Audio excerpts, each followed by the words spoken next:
going on, guys? Hey, I wanted to come back to it, but I wanted to bring you a video. And this one is out of the UK. Apparently, there's a show that's going viral called Adolescence in Britain.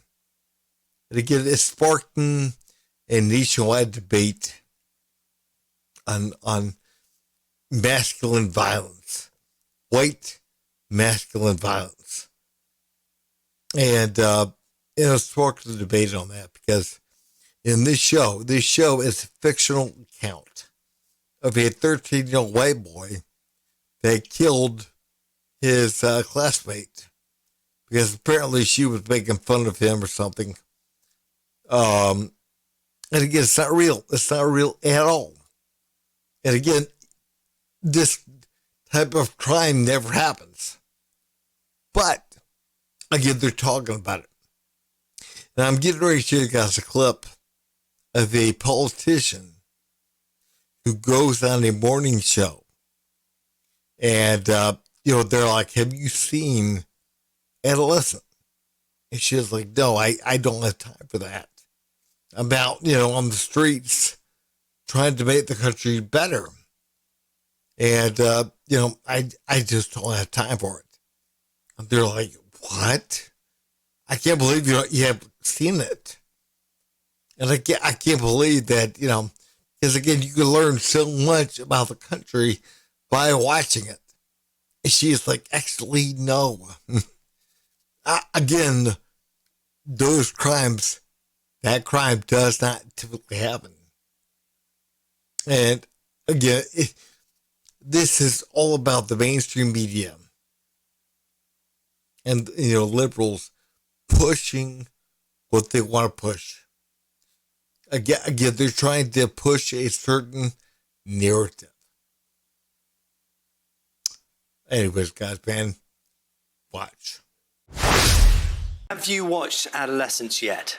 No, I haven't. I probably won't. It's a film on Netflix, and most of my time right now is spent visiting the country. It's a four-part series on Netflix, and everyone is talking about it. It is prompting conversations about toxic masculinity, smartphone use, young men feeling that they're being ignored, the idea of misogyny being increased in school. Why would you not want to know what people are talking about? Well, I think that those are all important issues, and those were issues that I've been talking about for a long time. But in the same way that I don't need to watch Casualty to know what's going on in the NHS, I don't need to watch a specific Netflix drama to understand what's going on. It's a fictional series. It is not a documentary.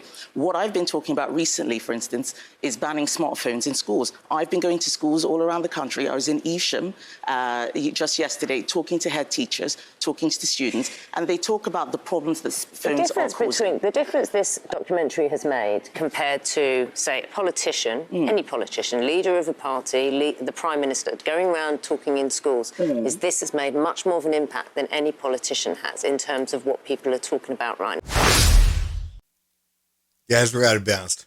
Why does she need to watch a certain fictional show on Netflix to know what's going on in the country? Again, she is a politician. And, again, the problem in the UK is very much like the problem here. There, I think it's 45% of all crimes, of all violent crimes in the country is committed by about 13% of the population. Again, people of color, black people for the most part. Again, they're committing the lion's share of violent crime in the country. And again, it's something that is not talked about near enough. And again, since it's not talked about, it's never addressed. And but we're going to address the fictional crime of 13-year-old white boys out there killing teenage girls. That's not happening. Again, it's not happening. And it's funny.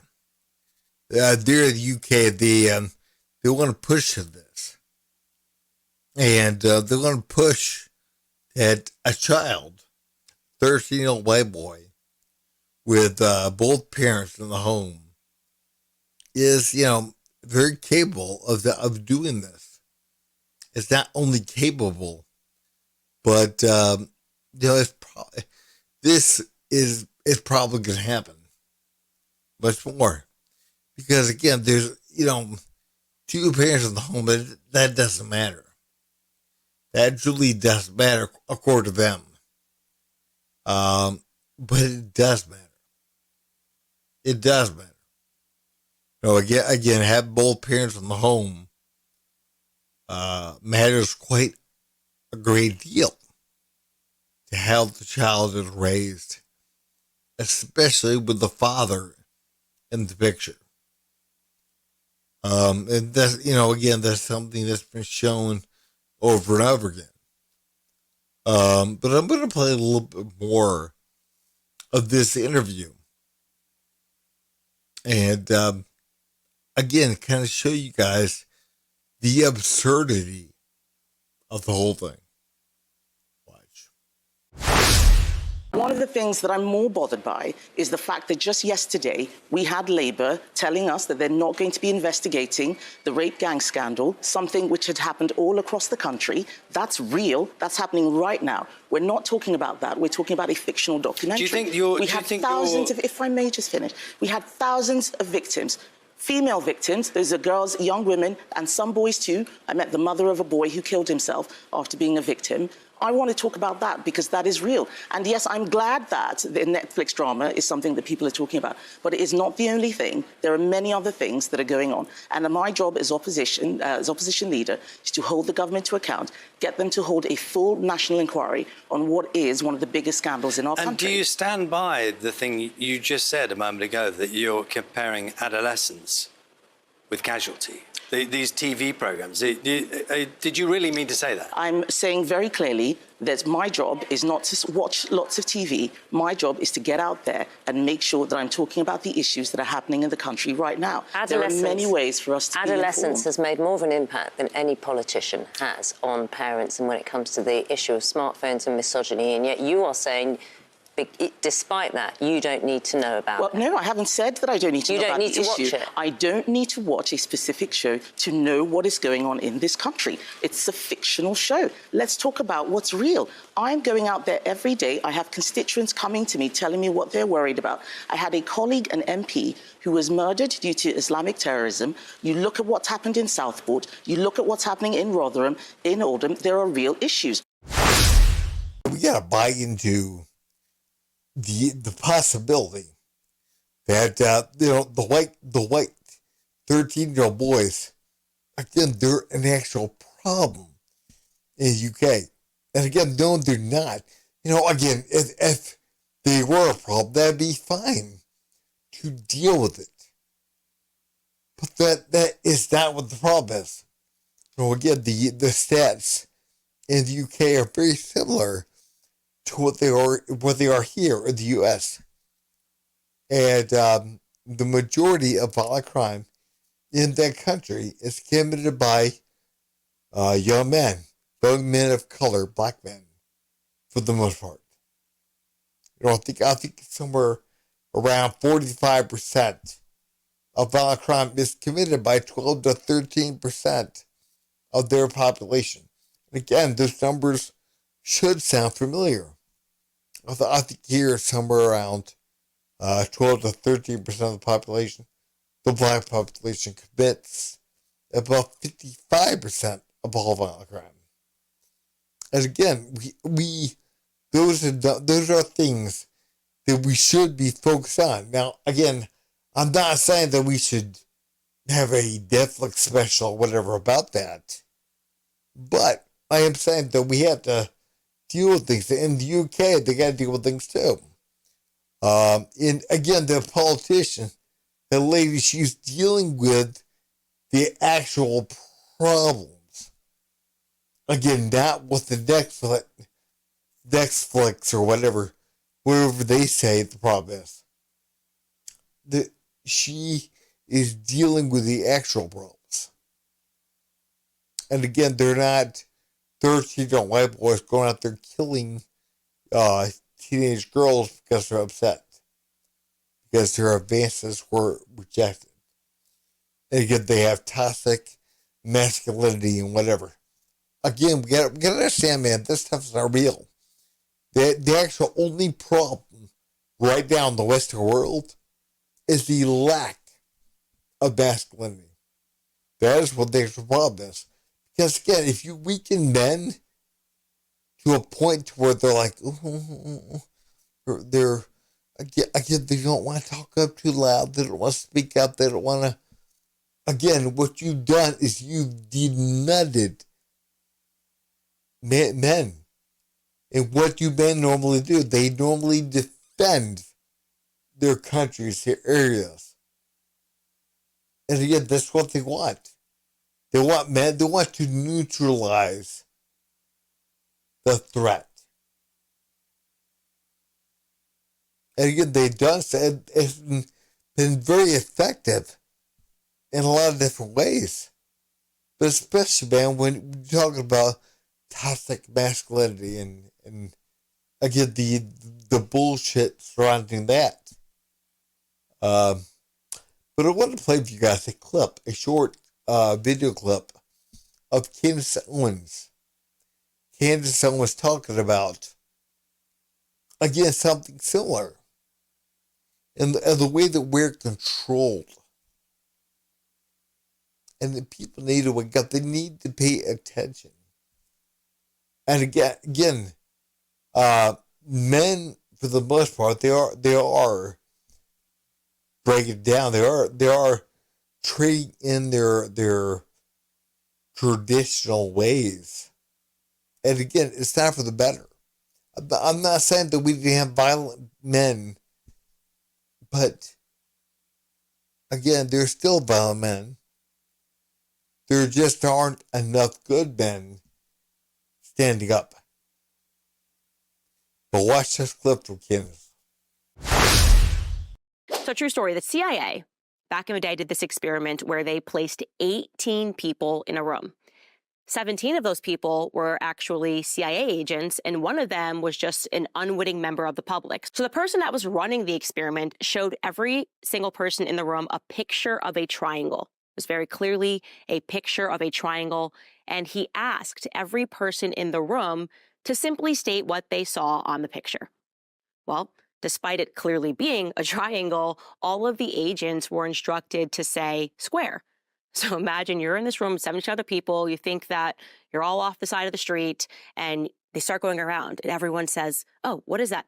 A square, a square. What do you see? A square, a square, a square, a square. Well, by the time it gets to you, and you're the 18th person, you're going, oh, am I crazy? I see a triangle. And guess what that 18th person said? Well, they said square, because they didn't want to be the crazy person in the room. That is exactly how the media works. They are the agents in the room that are repeating square, square, square, square, square, until you're supposed to just completely abandon reason and just join them and say, yeah, no, totally, that's a square. If the CIA had me in that room, I would be like, are you guys crazy? It's a freaking triangle. You guys need to get your heads checked. Why are you all saying square? Trust your gut. Again, if we wanted to portray a real knife-wielding perpetrator, we would get, some black guy from another country, stabbing women in the park. That would be more realistic. What happens? Not some 13-year-old that, who has toxic masculinity and whatever. It's not real. But they want you to buy into it. I mean, again, just how evil these people are. That again, they meet the show. Again, they're suggesting that it doesn't matter if you grow up in a family with a father and a mother in the home, and they're loving and whatever, it doesn't matter. You still might grow up to be a murderer. Again, there's no way for you to know. No way. And again, we know that's not true. We know that 70+% in the UK and here, prison inmates came from homes without a father. We know that. Again, numbers are clear. Again, the association is clear. But they're trying to push that. It doesn't matter. It doesn't matter what kind of family environment you grow up in. You might wind up a killer. But anyways, because I'm going to put up them saying this, them talking about this.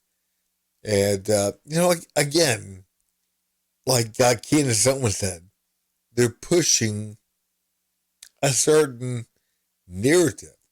And if you don't buy into it, again, they look at you like you're crazy.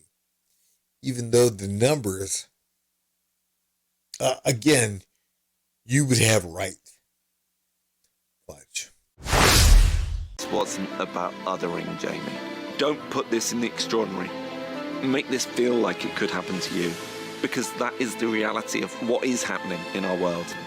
You'd have it by your side all the way through it. All right? Okay? Okay. We wanted the audience to be thinking, there's no way he's done this. This kid couldn't do that.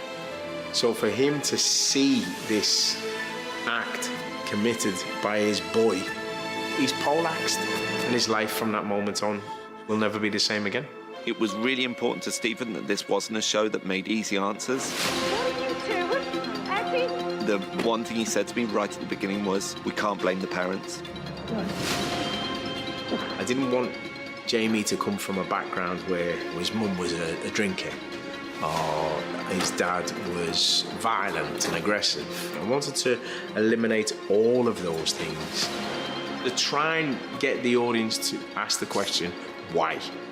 But also, in the same respect, think, that could be me. That could be my child. I wish he'd have pricked you. You'd have done better. No. Yeah, you would. And again, you can say whatever you want, but right now what they're doing is they're trying to demonize one group. And again, we've seen over and over again them doing it. They're trying to demonize white men, white boys, white masculinity. They're trying to demonize it. And again, that's the only thing that stands between, again, third world America and third world, Britain. And what's going on now? It's the only thing that stands in the way of becoming that. And the powers that be, they know that. They know if they can shame, if they can humiliate, if they can do whatever, then again, they can knock the guys down of your pegs. And he's not going to be willing to stand up. I mean, again, look what happened to Daniel Penny. Look what happened to this person, that person. And so what we're doing now, we're actually saying they commit the crimes. And they don't. And again, I'm not saying that there aren't white killers or whatever. There are. But again, we have to truly be honest about what is happening. And what, and what it's going to mean to have a society totally devoid of men, of masculine men. And again, what you call toxic,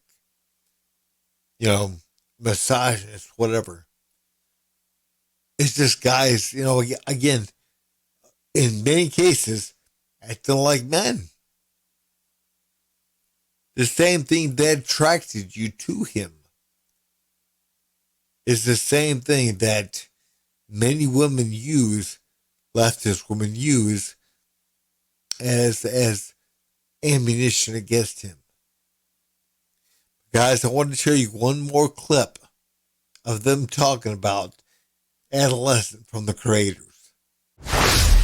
I thought the show was a good watch, but it was a very intense watch. I mean, the subject matter was, I mean, it just feels so relevant to so much of what's happening today. And obviously, Stephen, you kind of co-created and co-wrote this. I'd love to start by knowing just what kind of triggered you to deal with this topic. I read an incident in the paper, and it was about a young boy killing a young girl, stabbing a young girl to death.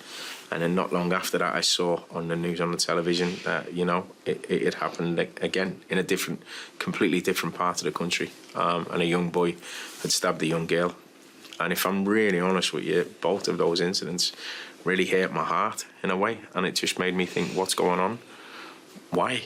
What's happened in today's society where a young boy, and they are young boys, feel a need or this age or whatever it may be, I'll never understand it, to kill a young girl, to stab a young girl to death. Especially when you're dealing with incel culture, manosphere. I know Andrew Tate's name is mentioned in this, although you've said you don't really want the show to be dominated by that name. It is mentioned in this show, but it's only ever mentioned by adults, and that's really deliberate, because Andrew Tate is the way that adults understand this issue, whereas actually the people who are doing the real damage are not him. He's not taken seriously by kids, really. There's a lot more pernicious presences out there that are the real damage. But it's not just about the parents, it's about everything. It's societal, it's governmental. Yeah. Do you know what I mean? We need to be talking about male rage and how male rage has been enabled by social media. You know what, guys, man, we gotta be honest. When they're talking about male rage, they're talking about white males. Again, they're not talking about black boys, black men. They're talking about white. And again, I'm not saying there's no white male rage, but I am saying that it's very disproportionate to black male rage. We have truly got to be honest about that. And again, we have got to become comfortable with saying the truth, with speaking the truth, no matter what. We've got to become comfortable with that. And again, man, calling out the stats, the numbers, we have got to be honest about that. Again, the violent crime in the U.S. and UK is out of control. And again, it's really pushed by one demographic. And again, we got to be honest about that. And again, there is no honor in pretending you're doing the right thing. Again, it looks like you're doing the right thing. It looks like you're doing the hard stuff, talking about the hard stuff or the hard. It looks like you're being good, but you're actually not. Because again, you're avoiding really talking about the hard things. You're avoiding it. You don't want to. And again, the reason why you don't want to is because, again, it's uncomfortable. You might have to get out there. You might have to say things about people of color that you don't want to say. You better get used to it. And again, that's what I believe it truly has to be overcome in order for man to move up. They've got to overcome this fear of being called a name, being called racist. Again, you can't even speak the truth because you're worried about, again, somebody calling you a name. Again, so the problems are never addressed. And you have to address the problems properly. in order to make corrections, in order for anything to get better. But guys, man, if you would, please like, subscribe, and leave a comment down below. Thanks.